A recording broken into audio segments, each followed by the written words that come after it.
Membalas tipuan sang hakim. Memang Abu Nawas kalau diceritakan tidak akan ada habisnya. Abu Nawas tidak kehabisan akal dalam menghadapi berbagai macam masalah yang pelik sekalipun. Salah satu persoalan yang pelik tadi adalah ketika ia menghadapi seorang hakim yang licik dan zalim. Ia pun mampu menghadapi kelicikan dan kezaliman itu dengan kelicikan pula, hingga persoalan bisa selesai. Kisahnya, pada masa pemerintahan Khalifah Harun al-Rashid, ada seorang hakim yang baru saja diangkat.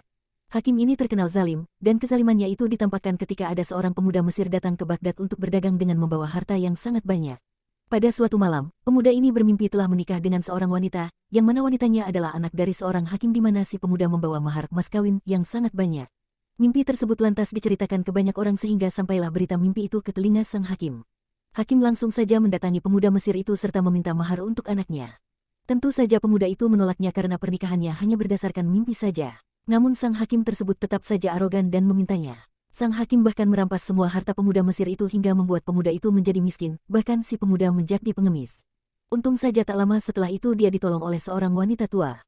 Tidak terima dengan perlakuan sang hakim, wanita tua itu pun membawa pemuda Mesir kepada Abu Nawas untuk mengadu.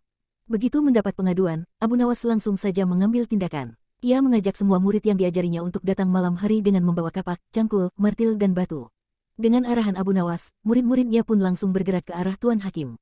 Mereka seperti demonstran yang berteriak-teriak lalu menghancurkan rumah hakim itu sesuai dengan perintah.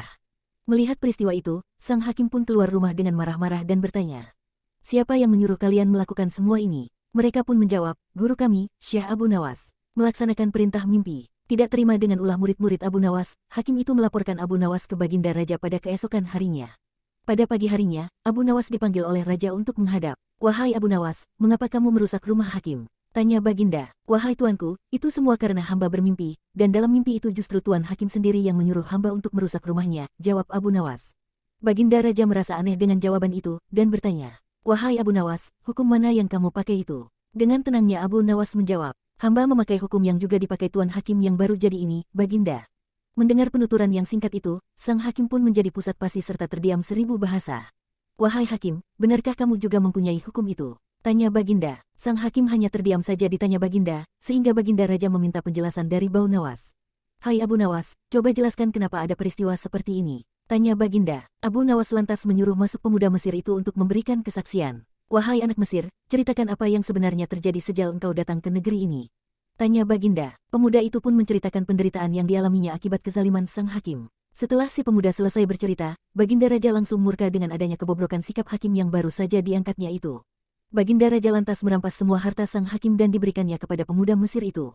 Wah, salut deh dengan Abu Nawas yang berani melawan ketika ada ketidakberesan di negerinya. Semoga saja di Indonesia ini ada orang-orang yang berani layaknya sikap Abu Nawas yang menentang kezaliman yang semakin merajalela di tingkat pemerintahan.